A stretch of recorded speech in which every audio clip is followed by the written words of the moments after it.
सोचिए, जंगल की एक ऐसी गूंज जो सिर्फ सुनाई न दे बल्कि आपकी पहचान ही चुरा ले।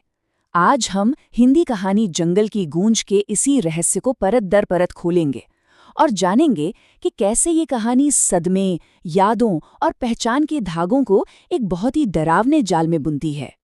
कहानी की पहली लाइन ही कमाल की है। ये हमें सीधा उस बेचैन कर देने वाले माहौल में खींच लेती है। देखिए, ये सिर्फ अंधेरा नहीं है, मतलब रोशनी की कमी नहीं।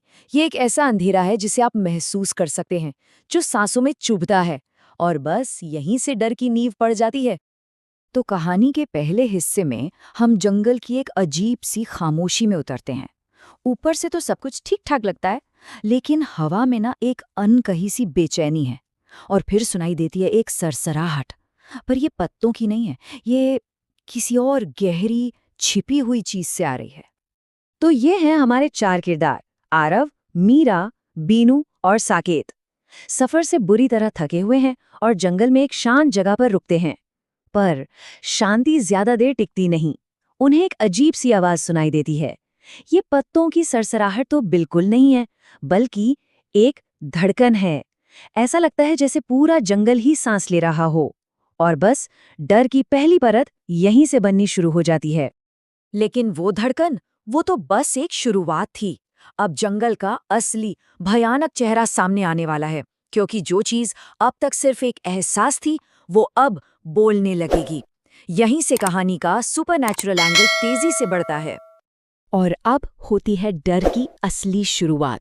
जरा सोचिए, एक पुराना बरगद का पेड़ और उसकी छाल की दरारों से एक फुसफुसाहट निकलती है। एक नाम, मीरा। ये कोई हवा की आवाज नहीं है, ये एक सीधा निशाना है, एक टारगेटेड अटैक। और यही बात इस हमले को तुरंत पर्सनल और कई ज्यादा डरावना बना देती है। लेकिन बात यहीं खत्म नहीं होती। असल में ये और भी भयानक हो जाती है। वो पेड़ सिर्फ बोल नहीं रहा, वो मीरा की हैरानी भरी हंसी की हूबहू नकल करता है। ये एक बहुत ही चौंकाने वाला मोड़ है। मतलब ये सिर्फ आवाज की नकल नहीं है, ये तो पहचान की चोरी है। उसकी सबसे पर्सनल चीज, उसकी अपनी हंसी, अब उससे छीन ली गई है। तो जाहिर है, पहला सवाल तो दिमाग में यही आएगा, भाई पेड़ कैसे बोल सकते हैं? ये सवाल सिर्फ उन किरदारों का नहीं, हमारा भी है। ये आखिर हो कैसे सकता है? और यही सवाल हमें उनके बढ़ते डर और कहानी के सबसे बड़े रहस्य से सीधे जोड़ देता है। और जो जवाब मिलता है, वो सवाल से भी ज्यादा डरावना है। एक दूसरे पेड़ से एक कांपती हुई आवाज आती है, ये आत्माएं हैं, हम अंदर हैं। ये वो पल है जब उन्हें एहसास होता है कि ये कोई मजाक नहीं चल रहा। वो एक ऐसी सुपरनैचुरल शक्ति के बीच फंस चुके हैं जो पेड़ों के अंदर कैद है। तो अब ये आत्माएं सिर्फ बात नहीं कर रही हैं, वो हमला कर रही हैं। कहानी अब अपने क्लाइमैक्स पर पहुंच रही है, जहां ये आवाजें एक साइकोलॉजिकल हथियार बन जाती हैं।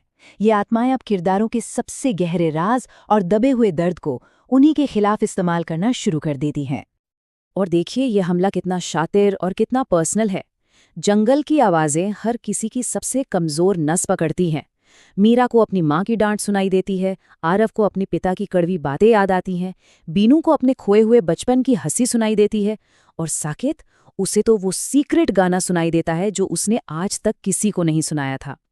ये दिखाता है कि असली हमला बाहर से नहीं, बल्कि उनके अंदर से हो रहा है।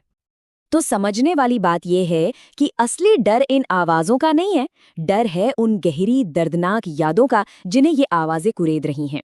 वो गिल्ट, वो अकेलापन, वो राज जिन्हें वो सब हमेशा के लिए दफना देना चाहते थे। जंगल अब उन्हें उन्हीं की यादों से तोड़ रहा है, एक एक करके। लेकिन सवाल ये है कि ये आत्माएं हैं कौन और वो यहाँ क्यों हैं? चलिए अब किरदारों के पर्सनल डर से आगे बढ़कर उस भयानक ऐतिहासिक सच की तरफ बढ़ते हैं जो इस जंगल के सीने में दफन है।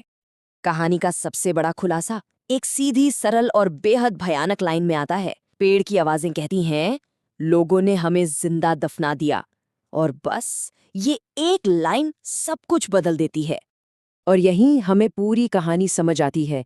ये किसी राक्षस की कहानी नहीं है, बल्कि एक इंसानी ट्रेजेडी है। एक पुराना गांव था जहां भूख और डर का राज था, और उसी डर के मारे वहां के लोगों ने अपने ही कुछ लोगों को जिंदा दफना दिया और फिर उन्हें भुला दिया। ये कहानी के सुपरनैचुरल डर को एक बहुत ही असली इंसानी दर्द से जोड़ देती है। ये कहानी जिस मेन थीम को छूती है वो है कलेक्टिव ट्रॉमा, यानी सामूहिक आघात। ये एक ऐसा साइकोलॉजिकल घाव है जो किसी एक इंसान को नहीं बल्कि पूरे समुदाय को लगता है। वो जो दफनाए गए ग्रामीण थे, उनकी कहानी और उनकी आवाज़ें इसी कलेक्टिव ट्रॉमा का प्रतीक हैं। एक ऐसा दर्द जो अब उस जमीन का हिस्सा बन चुका है। तो हमारे किरदार जंगल से बाहर तो आ जाते हैं, पर सवाल ये है कि क्या वो सच में बच पाए? कहानी का अंत हमें एक बहुत ही डरावने आइडिया के साथ छोड़ जाता है। वो ये कि ये ट्रॉमा अब इन्फेक्शियस है, संक्रामक है, और जंगल की ये गूंज अब हमेशा उनके साथ रहेगी। जरा देखिए कि उनके अंदर कितना गहरा और परमानेंट बदलाव आया है। पहले वो अपनी आवाज के मालिक थे, अब वो किसी और की गूंज ढो रहे हैं। पहले वो अपने अतीत से भाग रहे थे, अब वो खुद एक चलता फिरता अतीत बन गए हैं। वो जंगल में 4 अलग अलग लोग बनकर गए थे, पर लौटे हैं एक ही सामूहिक घाव का हिस्सा बनकर। और फिर जंगल का वो आखिरी बयान जो सब कुछ साफ कर देता है। ये एक दावे जैसा है, जैसे कोई मालिकाना हक जता रहा हो। अब तुम्हारी आवाजें हमारे साथ हैं।